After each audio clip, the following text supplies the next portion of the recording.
Hello ulit sa inyo. So, yung last na vlog ko, pinakita ko sa inyo yung drum set ko, saka drum set na ginagamit at cymbals and snare. So, ngayon, try kong i-breakdown yung lahat ng ginagamit namin dito sa church. So, yung drums, yung kanina yun, ay yung last na nakita nyo, yun at yun lang din yun. So, Pearl Export series na drums, Pearl Steel Shell na snare, and then oversized cymbals. So, punta tayo dito sa bass guitar. So, ito yung bass guitar namin. Una, ito bass guitar namin. So ito siya, 5 strings na customize. So customize yan. So yan, customize siya. So ang ginawa ko dito, so akin pala to personal, since pinapagamit ko lang siya kay Michael sa basis namin. So pinalitan ko halos lahat dito eh. So ang iniwan ko lang is yung body and pickups. Yan, kung makita nyo pickups. Ito siya, yan. Josh, pakita mo. So yan ang yan lang ang iniwan ko, pickups. And then pinalitan ko lahat, bridge, knobs, tuning pegs.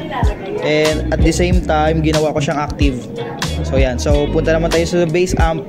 So ang bass amp na gamit namin is ano to? Sansan. So customized din siya actually na bass amp and 100 watts. So kung mapapansin nyo, meron siyang master compressor. So hindi siya nakalagay yung compressor namin, hindi namin trip eh. Bass na EQ and then para mid frequency. So ang purpose nito, babaguhin niya yung frequency na dadaan dito sa mid and treble and then volume and then master volume. So naka-high kami dito sa input namin. So yan. And then DI out, naka-out siya sa house namin, sa front of house. So next is punta tayo dito sa acoustic. So ito yung acoustic namin. Ano siya? Jeremy, ano to? A2? A2? So A series siya ng Clifton. So yan, A series siya ng Clifton. Kung mapapansin nyo, medyo luma na siya. So 2021 pa kasi nabili to eh. So A series, budget guitar ng Clifton. So kung gusto nyong bumili, so hindi siya sponsored pero magandang klase ng gitara. So yan lang naman acoustic namin. So punta tayo sa keyboard. So yung keyboard naman namin is ano siya, XPS 30 by Roland. So yan, kung makikita nyo, XPS 30 by Roland. Yan. So sa XPS 30 naman namin is gumawa ako ng sarili naming tunog, which is ano siya, layer. So naka-layer. Kung mapapansin nyo, kita ba? Ayan. Kung mapapansin nyo, part 1, 2, 3, 4, 5 hanggang 5, hanggang part 5. So yung ibang tunog ganun din. Ayan, naka part 1 din. Halos lahat naka part 1. So yun lang naman. Kaya kung mapapansin nyo sa mga videos ko, merong tunog strings, merong tunog pads. So nababago ko yun kapag tumutugtog ako. And ayan, dito siya nababago sa lower and upper.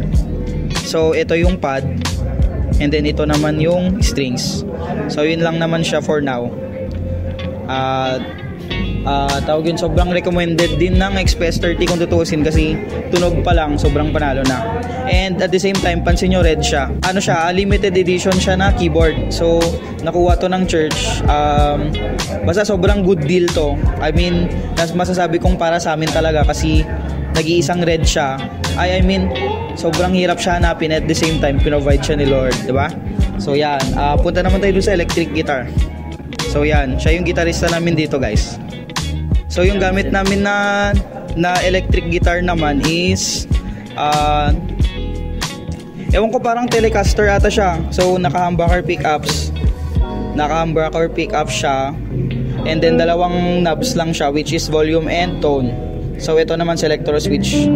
So punta tayo sa effects na ginagamit niya. So ang effects na gamit niya, ito overdrive. So wala kaming compressor, hindi rin kasi namin trip mang compressor.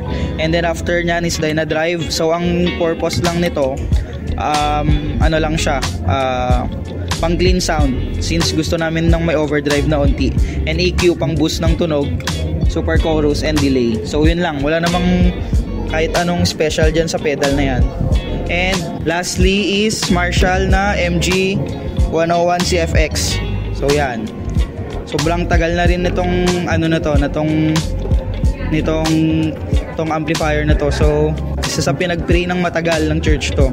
Sobrang tagal nila pinag-pray to. So yan, hanggang ngayon iniingatan namin siya. So yun lang naman yung gamit namin dito sa jam.